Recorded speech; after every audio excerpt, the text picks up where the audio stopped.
Okay, welcome to the Voodoo Kitchen. Today we are going to make strawberry jam. This is going to be a short batch of jam, and it's going to be hillbilly style, which means no pectin. I rarely ever use pectin in jams. I like it the way my grandmother used to make it, and that's pectin free. Now I do use pectin in jellies, which you have to. Now the recipe I'm going to do is going to yield 4 of these jelly jars. Which make really great gifts, by the way. You can get these jars just about anywhere for about, they're like $7 for 12 of them or something like that. This recipe is going to call for 3 cups of strawberries, cleaned, cored, and sliced. Sliced or diced really makes no difference. It's going to call for 1 cup of sugar and 2 tablespoons of lemon juice, preferably fresh squeezed, but you know what, I've done both. So anyway, this is a very easy recipe. If you buy your jelly from Schmuckers, at Kroger's or Food Town or Walmart, you really ought to try making your own, because the taste difference is just amazing. So anyway, we're gonna get started. I'm going to high heat. We'll go ahead and add our 3 cups of strawberries. These strawberries came out of my friend's garden. They're really fantastic berries. Now it doesn't really matter if you add the sugar next or the lemon juice. I'm just going to go ahead and throw the lemon juice in there. And the lemon juice for a little added acid, I guess. I don't know. Then 1 cup of sugar. Now you can add more sugar if you want it sweeter or less sugar. Totally up to you, however you want to do it. But I feel that one cup of sugar works pretty good with this recipe. Now on the stove, I have my hot water going for the canning process, and my lids are simmering. I'm not going to get really deep into the canning of this. However, I will say this recipe here for jam freezes really well. So the only time I ever really can them in jars like this is if I'm going to make a gift basket for somebody. That's the only time I do that. Otherwise, what I do is I'll find an old container, a butter dish or something to that effect, and I will actually freeze the jam. Now when you freeze this jam, because of the sugar content, it doesn't get frozen hard, but it'll keep for a very long time in that freezer.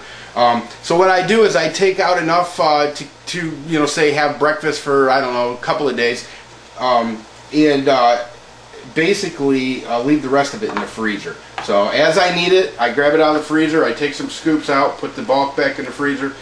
So you don't have to can. However, I do recommend that people start to learn how to can. Some of the old ways have been lost, and that's really a shame. And I would say for a lot of people, with the price of food the way it's going, you may want to learn how to preserve your own. You can buy beans in bulk or grow beans, can those. There's a lot of things that you can do to make it. Save yourself a buck and feed your family. Now, I'm going to turn this up just a little bit. As far as how long you cook this for, the object is to reduce it, and a lot of it's going to depend on how much water content your berries have. Some have more than others. Some people say cook it for 10 minutes, some people say 15 minutes. I usually don't go by a clock, I go by look and feel. I like my jam to be a little thicker, a little denser than other people. So I tend to cook mine a little bit longer. Other people cook theirs less. Some people like to cook it about halfway or a little more than halfway, and they love it as a topping. And I've done this before, a topping for pancakes or French toast. It's absolutely fantastic. Now what you're going to want to do is have this come up to what's called a rolling boil, or some people call it a roaring boil. It's basically a boil that you can't stir down, and it's not quite there yet, but it won't be much longer. Once you get it to that boil, 10 minutes is a good benchmark to start kind of trying to look and see and feel, and you know, you'll figure it out pretty easily. But about 10 minutes is when I start to really pay close attention to how thick I want this to be. Now don't worry about it burning in the bottom. This stuff here cooks like a dream. And by the way, considering it has sugar and fruit juices and whatnot, I'm telling you, this is one of the easiest things to clean. When I first started making this, of course my grandmother and I made it together, but how should I put this? When I first started having to clean up after myself, I was really freaked out. I'm thinking, oh God, this is going to be a chore to clean this skillet.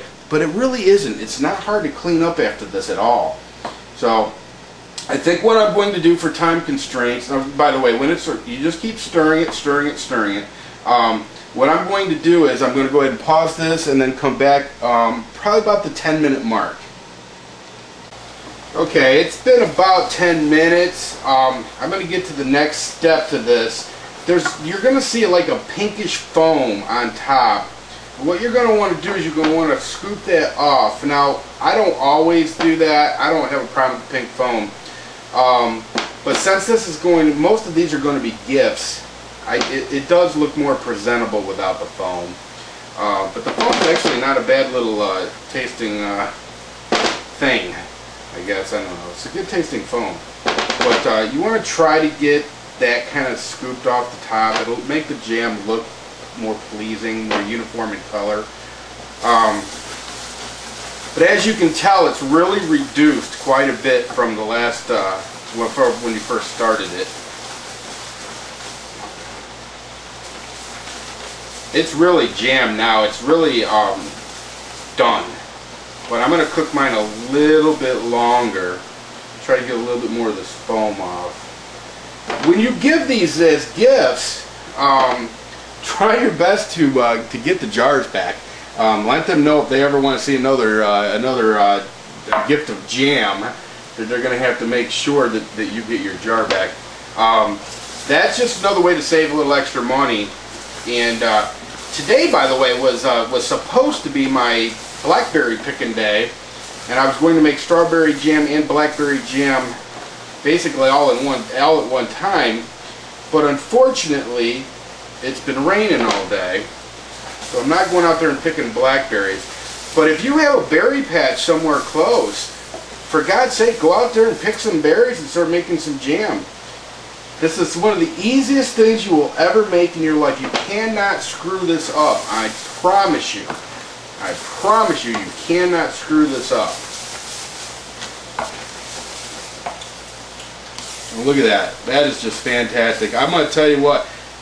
Tomorrow I'm going to cook a batch of biscuits, and I'm going to slather those biscuits in butter, and then I'm going to top those biscuits with the strawberry jam. And I'll have to call 911 after that because I'm probably going to sugar shock. But this stuff is fantastic. It really, really is fantastic.